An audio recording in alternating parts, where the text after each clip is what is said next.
You want to know how I won the Canadians? It goes a little bit like this. Bam!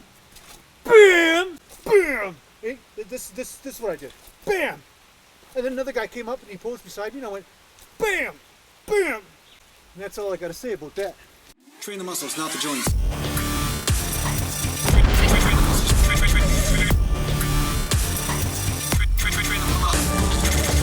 Welcome back to Natural Land Bodybuilding, and today I thought I'd talk about how I won the Canadian Natural Bodybuilding Championships. Now, yeah, we're going back a few years now. We're going back to 1998, but some of you guys are asking me about how I won shows or how I got ready for contests and stuff, so I thought it'd be kind of interesting to do a series of how I won. Let's call it the How I Won series. So I'll put this in a playlist so any of you who want to watch this can watch this and find out what I did for each competition in order to win or at least place or do okay, right? So like any natural bodybuilder, I went through my own evolution as I competed in different shows. And you're going to find that you're going to evolve as well in your natural bodybuilding idealisms or theories, because sometimes, like I've said before, some things work for you for periods of times and then they stop working because sometimes your metabolism changes. Sometimes you develop food sensitivities depending on what's going on with your digestion or maybe toxicity in the environment or who knows, right, what's going on. But your body deals with different types of forces or let's just say challenges, and this can affect how you need to train or what type of food you need to eat as you go along. So sometimes your body just has a burden. Sometimes it just says, hey, I've had enough of this food. Now it's time to switch to something different, which is why I talk about cycling your carbs or cycling your diets or changing things around, because there can be a burden load or an overload of a certain type of food on your system, I do believe. And I think that the body starts to reject it at some point. You thought you could spy on me.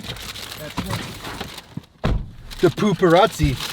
So case in point, at the 1998 championships, I was doing a diet that was low fat specifically. That was really what was working for me at that time. And I had already won several shows, one in 1996, one in 97, two in one night actually in 97, and then another show in 97 as well, the Western Canadian Naturals. I won these shows and I'll do videos on these as well. But what was working for me was low fat eating, and even if I was eating higher glycemic index carbs, it didn't matter. I could have white rice, I could have even Twizzlers sometimes if I was going to see a movie, but as long as I was eating low fat, my body was losing body fat and I was maintaining muscle mass. Now, what I found in this diet though, was that something different started to happen where my body was no longer responding the same as it was before, and it started to become apparent to me that doing low fat was not enough. So I had to start more cardio in order to get lean. So as I was coming up to the show, I was doing a half hour of treadmill or half hour of riding the stationary bike per day, along with eating about 5 or 6 meals of low fat eating. Now I would cut supplements out during that time, like no whey protein. There would be no extra fats from flaxseed oil or anything like that. Now this diet wasn't bad. It served me quite well for quite a long time. Just going low fat was great because I was able to preserve a lot of muscle mass for my shows, where a lot of other guys were dieting down. And because carbohydrates have a protein sparing effect and help combat catabolism, carbohydrates can help prevent your body from eating its own muscle tissue. The only disadvantage is that you will have a hard time getting really lean by eating that way. So I was able to maintain a lot of my muscle mass, a lot of my strength, and I was only losing a tiny bit of upper body strength, probably about 5-10% amongst my diet, where my leg strength was actually going up. So this was the great part about that type of diet, and that's why I really got attached to it, because I was maintaining a lot of my strength. I was just starting to look bigger and harder, but there was a point of diminishing return where I just could not get that next step leaner, which was the emaciated look, which a lot of the pro natural bodybuilders were getting in the WNBF. So that's the stage that eluded me for quite a while, and it took me a while to figure out what worked in order to accomplish that. I was eating primarily chicken breast for my protein and sushi, like chicken breast and tuna. Those were my main sources of food or protein, and then I would also use egg whites. So I was sticking to the main bodybuilding foods, the main ones that most everybody sticks to. And then I was eating these things throughout the day, always combining protein with every meal, and I was getting significantly leaner. But at the same time, when it came down to getting to the show, on the day of the show, I found that I was still not quite as lean as I wanted to be. Even though I ended up winning the show, I won it more on symmetry, but not on being shredded. So backstage, what started to happen to me, I started to notice some of the striations on my legs started to disappear before I was going to go on stage for the night show. And I was like, oh crap, what do I do, right? So one of my friends who had competed before, he was like a sales rep for a nutrition company. He was backstage at the time and he said, hey, listen, just eat a bunch of potato chips and fill out and don't drink any water. So don't worry about the salt, don't worry about that. Just fill up full of fat and carbs and you should fill out. And at first I'm like, well, you know, it's worth a shot because right now I'm starting to look like garbage.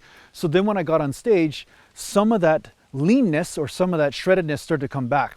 But really the main problem was I was not as lean as I should have been when I got on stage, which is what I learned later on in my career. And that was because I was eating primarily just low fat, but I was not necessarily eating possibly the right type of carbs because I was eating higher glycemic carbs, which, you know, can be good to a certain point. But when you're on a bodybuilding diet, you want to stick more to a lower glycemic index carb with your protein sources, except for after your workout. And at the same time, I could have did more cardio. And I also think that maybe longer time. I dieted for about 8 weeks for that show because that was more than good enough for me for the most part. But the length of time I ended up dieting was only about 8 weeks, and that was what worked for me for every other show before that. But now it seemed like my body was struggling. Now I think another reason for this was because I had competed so many times. In 1998, I already competed a few times and I was already trying to maintain a decent amount of shape for some photo shoots and things that I had going on. And it was almost like my body was saying, okay, screw you, I'm holding on to the body fat now. You're gonna have to come up with some new tricks in order to get leaner. So this is why I started to learn more about carbohydrates and the importance of not necessarily having all you can eat carbs with the protein. I ended up winning that show in the overall by 1 point against a guy named Ian Walling, who looked phenomenal. He always looked great whenever he competed. But like I said, if I would have showed up leaner or would have showed up in the shape that I think I could have if I had paid attention more to my carbohydrate sources, I do believe that I would have done much better. So yeah, that's how I won the Canadian Natural Bodybuilding Championships. I stuck to a low-fat diet, did about a half an hour of cardio per day, and I was using the 2-day split type of training program. I was basically training the body parts about 3 times per week, and I was using rep ranges anywhere from 8 reps to 30 reps in order to maintain my muscle mass all the way throughout. I hope this gives you some sort of idea of what I did in order to win a contest. Thanks a lot for watching. If you need to get a hold of me, just go to naturalgallantbodybuilding.com, and thanks to the Patreon supporters, and take care for now. Mountain. Can I get